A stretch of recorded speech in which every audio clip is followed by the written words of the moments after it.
মেহরাবে দাঁড়িয়ে নামাজের ইমামতি করবেন, এটুকু আমার এবং আমাদের প্রত্যাশা নয়। আমরা চাই যিনি নামাজের ইমাম তিনি হবেন সমাজেরও ইমাম। নামাজের ইমামের ইমামতিতে যেমন মসজিদের ভিতরে আল্লাহর বিধান অনুযায়ী নামাজ কায়েম করার কারণে শান্তি প্রতিষ্ঠিত হয়েছে, ঠিক এই মুত্তাকি মানুষগুলা যদি সমাজে নেতৃত্ব দেন তাহলে সমাজেও ইনশাল্লাহ শান্তি কায়েম হবে। যে মানুষগুলা শুধুমাত্র আল্লাহকে ভয় করে চলবে, জীবনের প্রত্যেকটি ব্যাপারে অধীনস্থ এবং সহকর্মীদের ব্যাপারে ভীত সন্ত্রস্ত থাকবে। আমাকে হুঁশিয়ার করে দেওয়া হয়েছে, কুল্লুকুম রাঈ ওয়া কুল্লুকুম মাসউলুন আন রাইয়াতিহি, আন রাঈ, যে তোমরা সকলেই দায়িত্বশীল এবং তোমাদেরকে অবশ্যই আল্লাহ তাআলা কিয়ামতের দিন জিজ্ঞাসা করবেন তোমাদের অধীনস্থদের ব্যাপারে।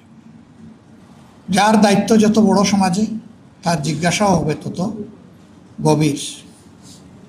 এই ভয় যখন একজন মানুষের অন্তরে থাকবে, একজন ওয়ার্ড মেম্বার থেকে শুরু করে পার্লামেন্ট মেম্বার পর্যন্ত এই চরিত্রের মানুষ যদি দেশের নেতৃত্বে আসেন তাহলে আলহামদুলিল্লাহ আমরা যে মানবিক সমাজ আশা করি সেই সমাজ প্রতিষ্ঠিত হওয়া সম্ভব। এর বাইরে গিয়ে জ্ঞান বিজ্ঞান দুনিয়াবী যোগ্যতায় পারদর্শী দক্ষ লোকেরা সমাজ পরিচালনা করলে এবং তাদের অন্তরে সেই জবাবদিহির ভয় না থাকলে কি হয় তা তো আমরা দেখছি, নতুন করে তো দেখার কিছু নেই। আমার বলতে কোনো দ্বিধা নেই, শিক্ষিত সমাজের সকলে নয়, কিন্তু শিক্ষিত সমাজের একটা অংশের মানুষ যে ক্ষতি জাতির করে সারা সাধারণ দেশবাসী কোটি কোটি মিলেও সেই ক্ষতি জাতির করতে পারে না, এই যোগ্যতা তাদের নাই।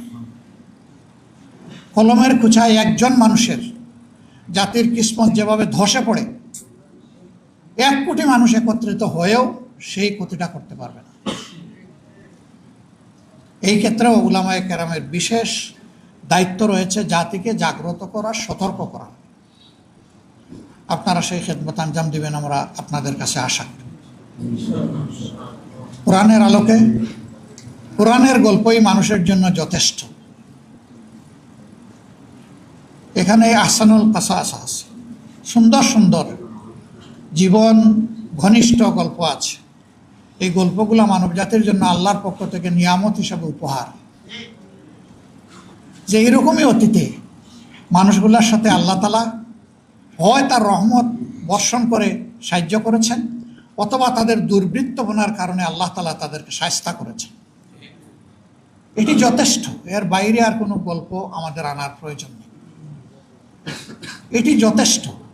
সারা জিন্দেগি এই গল্পগুলো বললেও গল্পের যে হাকিকত এটা আমরা শেষ করতে পারবো না উপলব্ধি করে। এটা একটা কন্টিনিউয়াস প্রসেস। আল্লাহ তাআলা আমাদেরকে তৌফিক দান করুন।